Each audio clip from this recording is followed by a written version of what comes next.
Thank you, Mr. Chairman, and I want to thank the witnesses for being here and echo the sentiment that we've already heard here about our support for law enforcement and first responders at every level. We really do appreciate you guys and want to help any way we can. Mr. Kamoy, does FEMA have the capabilities to do evaluations of regional preparedness? We do. We've got extensive reporting by our grant recipients against core capabilities for preparedness. So we've done a great many things to advance our ability to assess preparedness. How long have you been doing these? The President issued Presidential Policy Directive 8 on national preparedness in 2011. And we have been working since then on identifying the core capabilities and working with our state and local partners to align investments of these grant funds against those capabilities. Prior to the Orlando attack, considering the high profile of that city and of that region, was there a preparedness evaluation report done for Central Florida and specifically Orlando? As a urban area security initiative jurisdiction, Orlando has reported to us. Now I'm asking, funding. This is FEMA's responsibility. There's a GAO report. You mentioned the President's initiative. I want to know, was there a report done for Central Florida and specifically for the city of Orlando? I'll have to follow up with you, Congressman. Okay, when you follow up, I would like for you to respond to the committee as to whether or not a report was prepared, and if it was, I'd like for you to provide that to the committee. Could you Absolutely, do that, sir. Please? Isn't it the responsibility of the UASI program to make sure that the program's goals are met? That the program? Goals are met. Yes. Well, one of the goals is to make sure that these regions are prepared. And what I find stunning, and I was at the classified briefing in which Mr. Micah laid some documents on the stage for Secretary Johnson. It's stunning to me that more wasn't done to prepare Orlando for this, to view Orlando as a target. It's stunning to me that Orlando was turned down for the grant. And particularly considering the threats that we face, and it's been in an escalating nature. I mean, it's not like one happened 5 years ago and then something else happened. I mean, these things are escalating. It's almost as though the federal government, particularly this administration, is tone deaf or blind to it. And I just don't understand why there's $1 billion that wasn't used. And I heard your answer a while ago that there's other things going on, but there are critical needs. And Orlando should have been one of the top areas for this. What accountability and oversight is FEMA exercising to ensure that program funds are being used effectively? We monitor 100% of all open awards, and where we see indications that additional monitoring is needed, we do site visits. We work both on the programmatic monitoring and financial monitoring to make sure the funding is spent for the purposes for which it's appropriated. Well, when you look at the fact that there's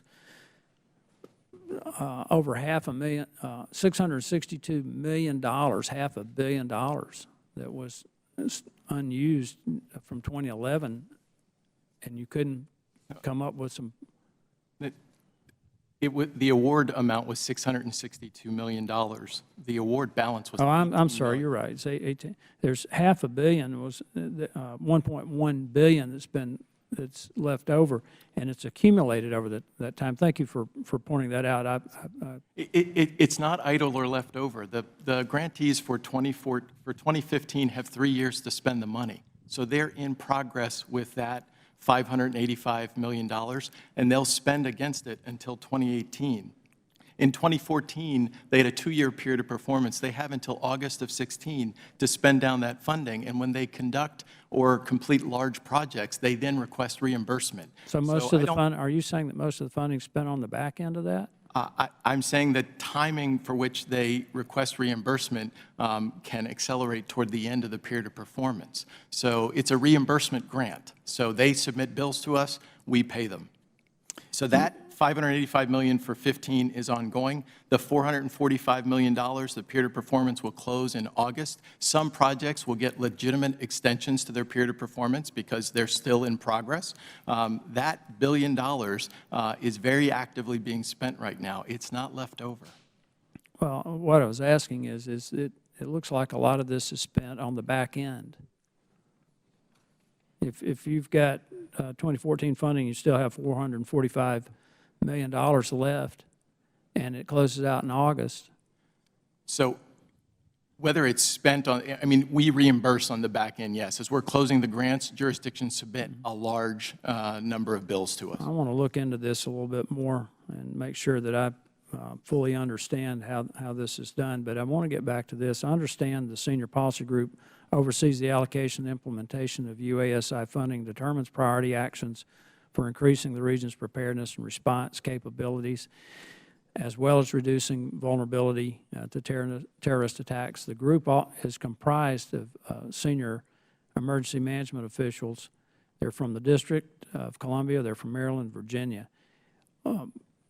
Why isn't there more diversity in the context of regional representation on that, or is there? And I'm asking this in the context of I'm trying to learn something here about how this board's the made Senior Policy Group for the District of Columbia's Urban Area Security Initiative?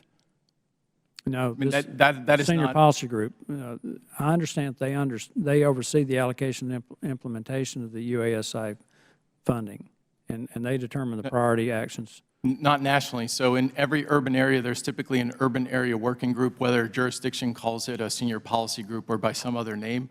But every urban area has a governance structure to determine the priorities among the jurisdictions.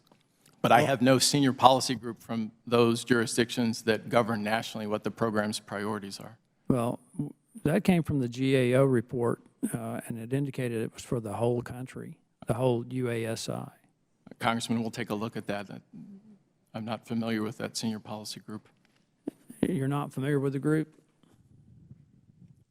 There's no Senior Policy Group that sets the Urban Area Security Initiative priorities nationally. I think that is likely referring to a specific urban area jurisdiction. Okay, then who does determine it?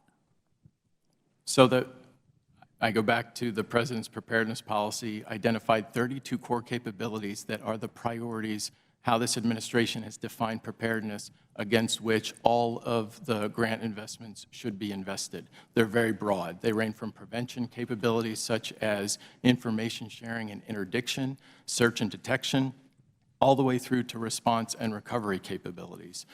So we have, as an administration, determined priorities for preparedness grant funding.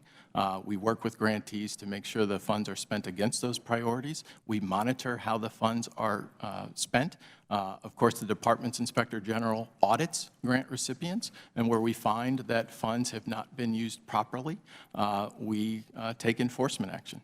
I'm trying to figure out, though, how you make a determination that would result in Orlando and Central Florida not getting a grant.